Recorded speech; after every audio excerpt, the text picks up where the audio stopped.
What's happening, and welcome back, my ninjas, to another video in the Journey to NRC playlist. Appreciate y'all for locking in with your boy. Today it's going to be a video about exam topic 1.9 where they want us to troubleshoot EIGRP, classic and name mode. I'm basically just going to be breaking down the subtopics in there. This video is going to be about troubleshooting neighbor adjacencies in EIGRP, as well as authentication when you're using EIGRP. So you already know, if you've been rocking with me, how I got it. I got everything set up. So let me get out y'all way. Let's jump all over. I got the lab and everything ready to go. Just wanted to show you, this is kind of where this video is going to lie on this topic 1.9b, neighbor relationship and authentication. Also, I did post this as a walkthrough here, so definitely check it out here. I'll leave the link in the description, and everything that we'll be going over is through this walkthrough here of how to troubleshoot it and hopefully get you the answers to the questions on this test or this exam. So jump over here to the lab that we got set up. You can ignore all of this other stuff that's going on. Right here, we're going to be focused on EIGRP and the neighbor adjacencies that we have right here between router 4 and router 3, just so you can see what's going on. EIGRP neighbors. Whoops, if I can spell it right. EIGRP neighbors. Router 4 is his neighbor. Show IP EIGRP neighbors. Router 3 is his neighbor. So you definitely want to lock in this show IP EIGRP neighbors command. It definitely gives you a lot of information, and some key things to point out here is that sequence number 15, Q count is 0. That's what we want to see, because if there is that buffer filling up for Q count, that means that there's some trouble with the routes being advertised, or that whole routing process of EIGRP. Then you got the uptime and everything of the neighbors, your neighbor information, their address, right? What the neighbor's address is, and what interface, that's also important, is participating in this EIGRP neighborship right here. Let me go ahead and swing this over here so you can see what I'm doing. These are all the different reasons that neighbors won't form. You have interfaces down. That EIGRP neighbor, when they say that, they're referencing this EIGRP neighbor right here. Interface. That has to be in the up state, right? Mismatch AS numbers. So the AS numbers have to match for that EIGRP neighborship to form. The network statements. If the network statements are incorrect on the interfaces participating in that EIGRP neighborship, that process won't happen. Then you got mismatched K values, passive interface, and different subnets. K values are just the metrics. They just have to match as well. So that's where we'll kind of start out right here. If I look at this list, and this is just part of it, right? And then we got authentication, ACLs, and timers or other issues. But just looking at these first few, I'm grouping these together: mismatch AS and mismatch K values. Let's go ahead and swing over and look at that. So to verify the K values, you use show IP protocols. Right here we can see the K values are already set to the default, which is 1, 0, 1, 0, 0. So what they're saying is, if I was to change those K values, that neighborship between me and router 3 should go. So let's go ahead and do that to give a demonstration of that. So if you go into the process, EIGRP, and then we're going to go ahead and go to metric, weights, and then let's go ahead and question mark this out. Here, You're going to put type of service as 0. That's just the syntax for this iOS that I'm running. Mostly what you're going to be looking for, whatever iOS you're running, is setting these K values. And as you can see, this is my option to set the K value. So we got K1 set as 1 there. We'll leave that default. 0, default. K3, 1, default. And K4, default. And then here, we'll change K5 to 1. Now, let's go ahead and hit that enter. As you can see, now we have a log message here that the K value is mismatched. Let's say if I get out of here and I take off those log messages, all we would see is show IP EIGRP neighbors command. If we were troubleshooting this, all we would see is this, that our neighbors is down. So then that's where this process of checking out these different issues can help us out. So we could see if our interface that's supposed to be participating is up, so we know that that interface is going to be FA02. And then we would check if we had correct autonomous system numbers, if those matched. We would check if we were doing the correct network statement, and then we would check the K values. So again, let's check the K values here. So whenever you don't have a neighborship, you can definitely start gathering information from show IP protocols. Right here, we're going to get the K values, and we get some network information here. So we'll change that back. As we've seen what happens if we have mismatched K values. And also, if you're running the log to the console, you'll see that it's mismatched, and you'll know what to do there. And now we should have our neighbor back, and we do, and it's been up for 4 seconds this time. So that takes care of mismatch K values and mismatch autonomous systems. You can pretty much know to check those things out if you don't have a neighbor up, and you know how to take care of the interfaces down if it's up. That's physical stuff, physical layer and configuration. Got to make sure that's good. Passive interface, I can't go over that one right now because the iOS I'm running doesn't have that option. But different subnets, let's go ahead and go over that one. So the subnet I should be in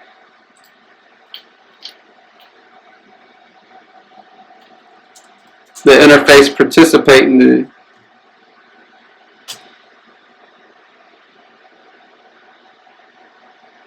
is interface FA02. You could also use the show IP EIGRP interfaces command to see which interfaces on this router are participating in the EIGRP process. Here we have FA02, but the difference with this one and this one is this one has an actual neighbor, an actual peer. This one doesn't, but it's still participating in the EIGRP process.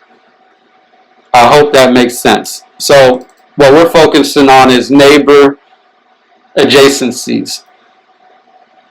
So what I wanted to point out, this is something that I figured out, is that different subnets, incorrect network statements, and passive interfaces, they all give you the same results. You won't see them in the show IP EIGRP interfaces command. So you could group those all together as an issue. So let's look at them individually really quick. So network statement and different subnets, that's pretty much the same thing. If we go show run section EIGRP right here,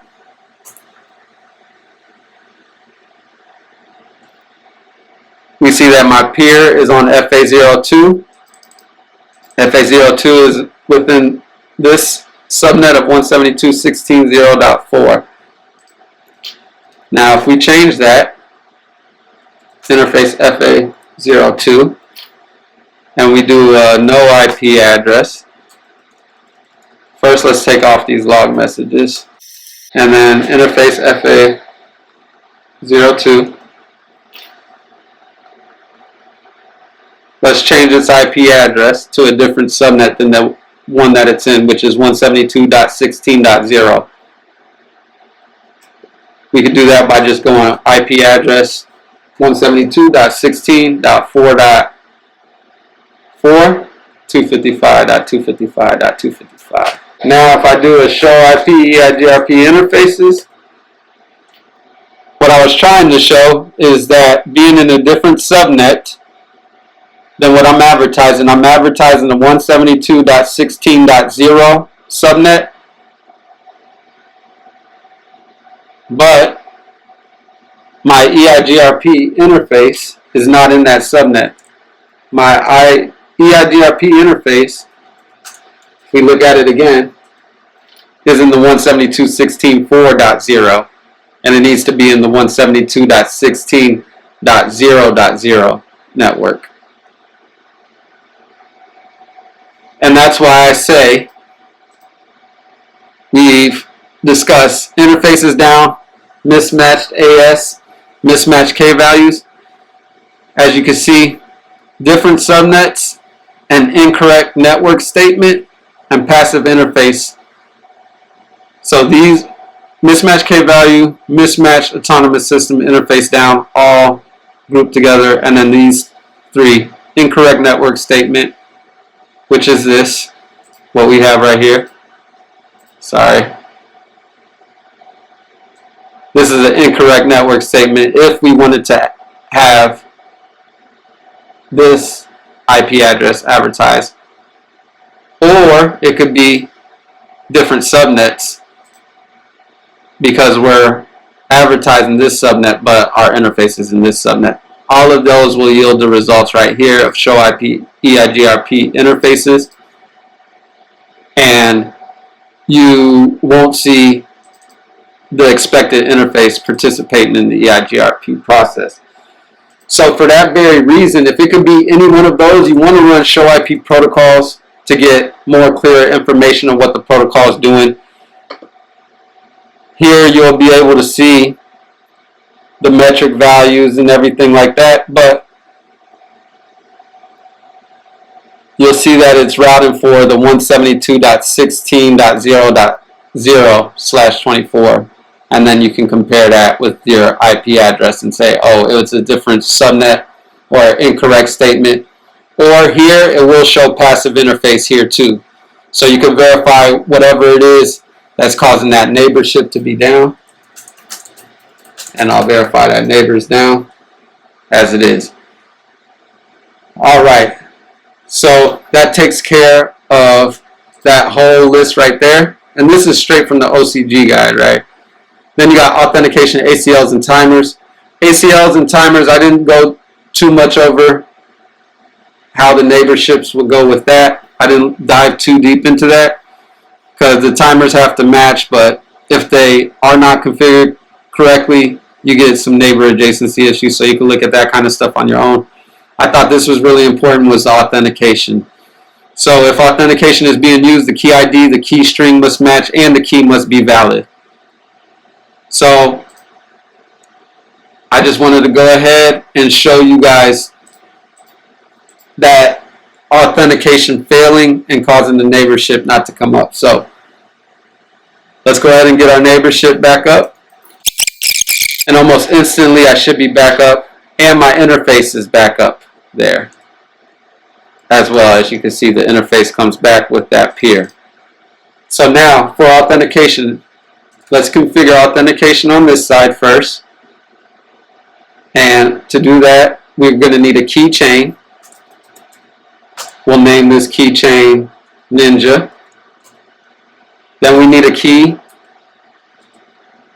ID, which could be any number, right? So we'll just do one. And then we need a key string or the password for the key, and we'll do Cisco.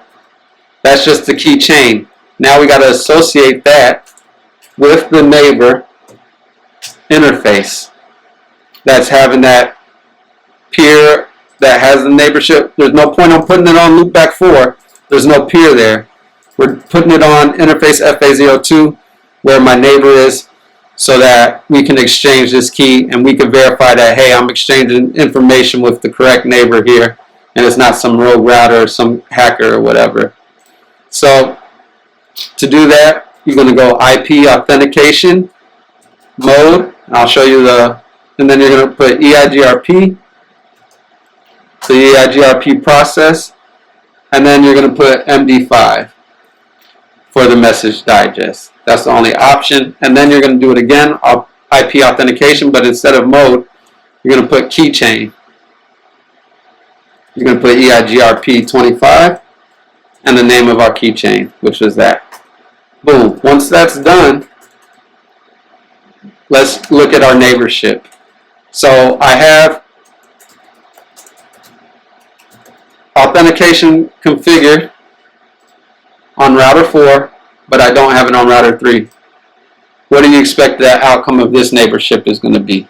Alright, let me go ahead and run the command.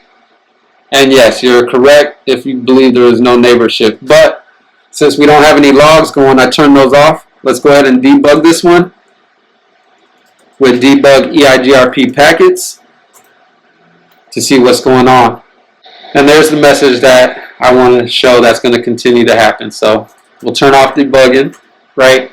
And if you pay attention here, if you don't have a neighborship and you've gone through all your checks and you notice that you do have authentication, because it'll show it right here.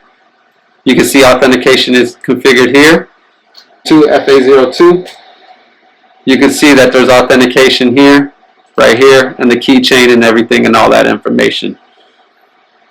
Also, another thing to point out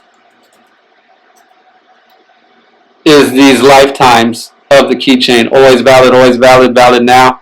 You could, when you're creating a keychain, you could also put in these different values for accept lifetime and send lifetime. These values don't match on both for your neighbors, the neighborship won't form either. But what I wanted to show you is this debug message of missing authentication. What that means is that the opposite end doesn't have their thing configured. So all you would have to do is log into here. So let's go ahead and log into here. Router 3, turn off that, login, and let's look to see if he has EIGRP interfaces. There's his EIGRP interface. Let's see. Interfaces detail, FA02. Let's see if there's authentication configured here. Authentication mode is not set. But when we're over here, we see authentication mode is set. So that's when we get missing authentication. So let's go ahead and configure this guy for authentication to get our neighborship back. So if we go in here, conf t, same thing. We're going to need a keychain. I'm going to keep the name the same just for keeping it simple purposes. So the keychain will be Ninja. Key ID again is going to be 1. Key string. So let's say that I thought the password was Cisco123. Now, we know the password that we set on the other neighbor was Cisco. So take some time to think about what's going to happen with that kind of neighborship. We're going to get out of there. And again, we're going to go conf t, interface FA0/2. And then we're going to go IP authentication mode, EIGRP 25, and then put that message digest 5, IP authentication keychain, and Ninja. Oh, again, I'm learning myself, EIGRP 25, then the name of the keychain right there. We can validate that we now have a keychain and that we have our stuff set. However, still no neighbor, even though we set up authentication. Now let's run our debug command, refresh that over here, and see what our debug tells us about our authentication now. Now it's saying invalid authentication. So that was the main thing I wanted to show y'all, is if the neighbor is configured with the wrong key string in the keychain, it's going to be invalid authentication. But if they're just not configured, it's just going to say, hey, he's missing his authentication. This one's going to say his authentication is invalid. So let's go back into the keychain of Ninja. The key was key number 1 on that keychain, and we're going to do key string of Cisco. Neighbors, and now we have a neighborship of 2 seconds. This guy came up, and if we run our packets now, see, everything's looking healthy, everything's looking good. Authentication, the key ID, everything running smoothly. Alright, that takes care of neighbor, adjacencies, and authentication when you're troubleshooting EIGRP. And that's for exam topic NRC exam and topic 1.9 subsection B. If you're feeling the content, I know it's a lot. I was going through a lot, stumbling, fumbling, but I'm learning myself. I hope you found some value in it. Once again, salute to everybody tapping in. Please like, comment, subscribe, share the video. As always, turn me up and put me in the algorithms. I'm going to holler at y'all on the next video. Holler at me.